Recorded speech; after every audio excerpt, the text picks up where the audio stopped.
That was the best part of the trip. I was going in open-minded. I had no idea what I was going to get out of it, and I ended up learning so much about it.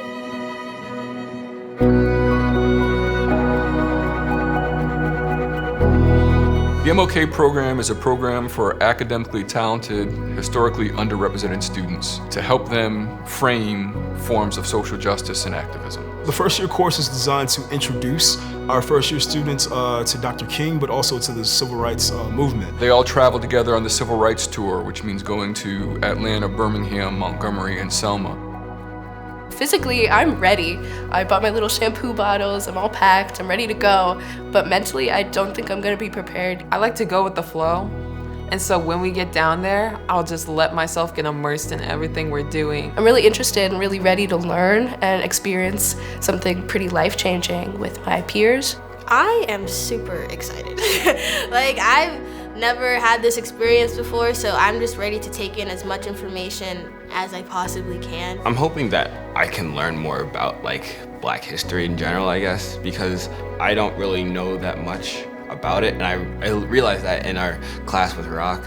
I'm really excited to meet each of these people because we're gonna meet all these people that experienced real horrible things, and to get that, to get the words from the primary source, that will really change who I am.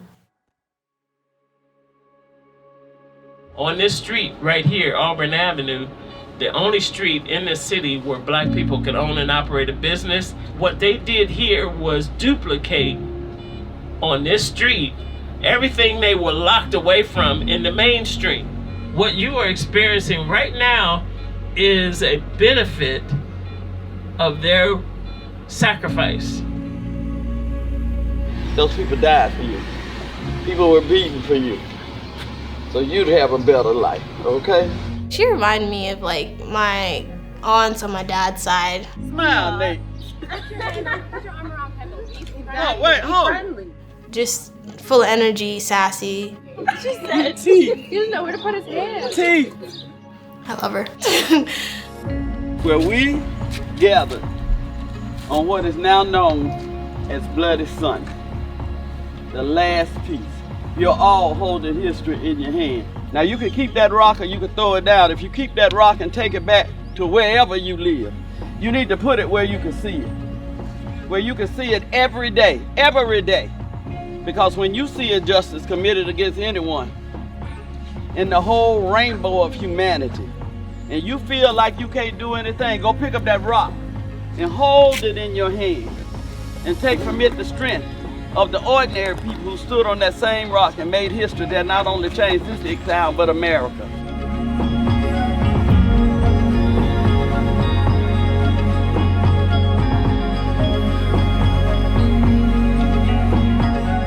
When we went into Dexter Avenue Baptist Church, and Wanda Battle was in there. It takes courage to go stand before your peers and your family folks and present yourself. Oh, it does. And she brought everybody up. She was like, all right, guys, who can sing? Who can sing?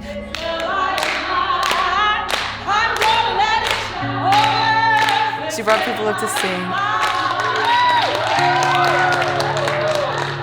She stopped me and she was like, you are a really strong, confident woman, and you like to public speak, and you're good at this, and you're good at that. Things she should not have known about me. I was like, whoa. Every speech of Dr. King's I've listened to, if he were to be standing in this church right now delivering any one of them would be relevant right now. That was the best part of the trip. I think the trip in total made me think a little differently, especially for our specific class with the scholars. I was going in open-minded. I had no idea what I was going to get out of it, and I ended up learning so much about it. What I really needed was some solace that things were okay. And the trip didn't really provide that until the end. We went to the Civil Rights Tour, right? It seems like so long ago. So I just want to check in with you all first to see, where are you?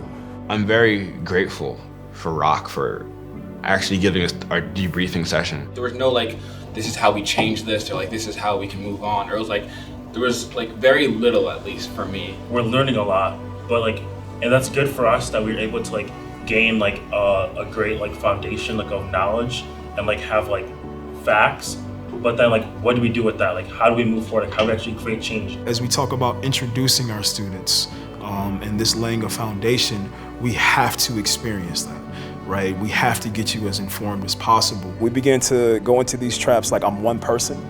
I can't do anything about it. These problems have been here longer than I have. What can I realistically do?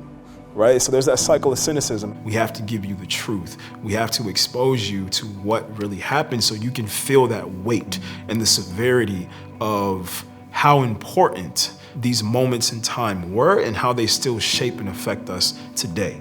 But then there's also that cycle of hope, Mark, like that feeling of hopelessness. Everything that you all are feeling is natural, right? But that cycle of hope is like where we go now. That allowed us to realize that everything isn't doom and gloom for us, that we actually have some hope.